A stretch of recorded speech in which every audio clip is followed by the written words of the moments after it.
Hello learners, welcome to Meenakshi.Nutshell classes. I hope you all are doing good.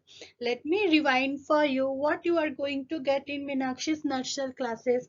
Here you are going to learn the concepts of ICSE Class 9 Biology, customized classes, 1:1 class with undivided attention of the tutor at the comfort of your home with detailed notes, mock practices to test your progress at your suitable timings.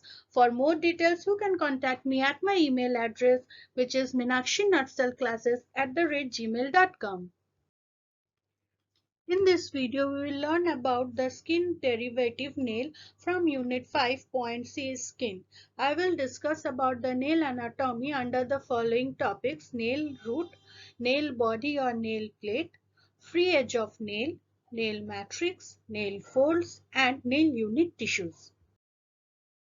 The root portion of the nail lies below the skin, and underneath the nail it extends several millimeters inside the finger. It produces most of the volume of the nail and the nail bed. Next is the nail body or the nail plate. It is the hard visible portion of the fingernail that attaches to the epidermis underlying it with the help of the nail bed. It is made up of dead keratinocyte cells that are translucent in nature.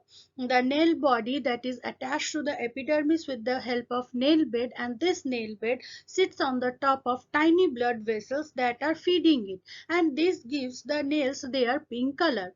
Next come the free edge of the nail, which is generally white in color.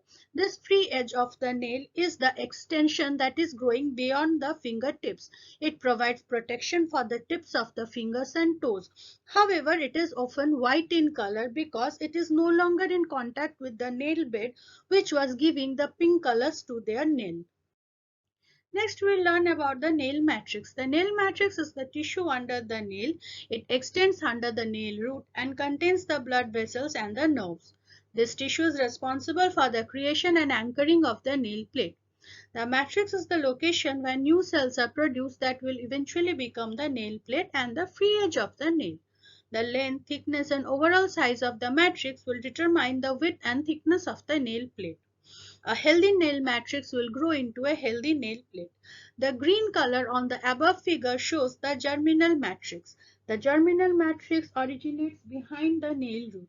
It causes most of the nail's growth by creating new cells that migrate forward.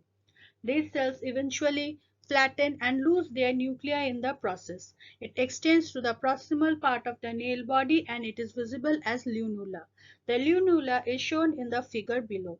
It means little moon. It is not translucent, so it is mostly white in color. It is visible on the thumb or the big toe. However, it may or may not be visible on the other digit. Next is the sterile matrix, which is also called as the nail bed. It is present between the lunula and hyponychium, and this tissue allows for the attachment of the nail body.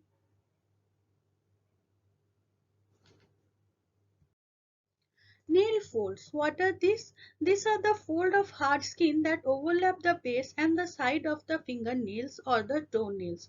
From the figure you can see there are two folds. One is the proximal fold, another one is the lateral fold. The proximal fold is the fold of the skin near the proximal end or the origination of the nail plate, whereas the lateral folds lay on each side of the nail plate.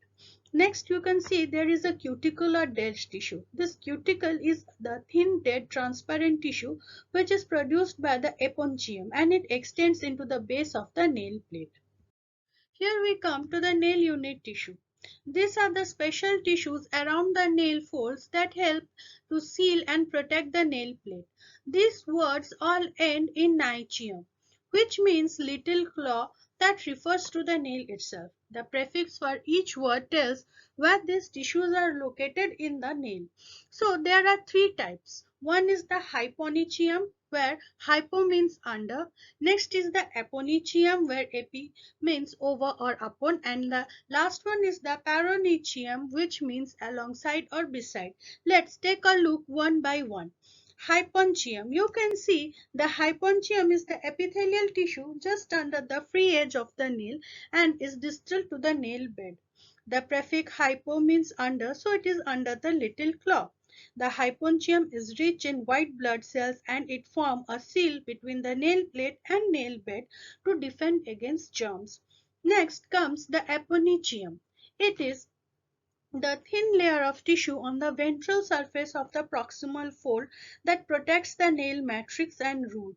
The prefix apo or epi means over or upon, and again nychium refers to the nail or claw. So this is over or upon the nail at its root. It is responsible for the formation of the cuticle, which is a dead cell. Next comes the parenchyma, which is means alongside or beside. It is the tissue alongside the border of the nail plate at the lateral folds. So basically this nail tissue protects the nail from the germs and it also seals and covers the nail folds. I hope this video was knowledgeable and useful. If you like this video, then please subscribe to my channel Nutshell Classes. It will encourage me to bring more such videos. And also please like this video and share it. Thank you.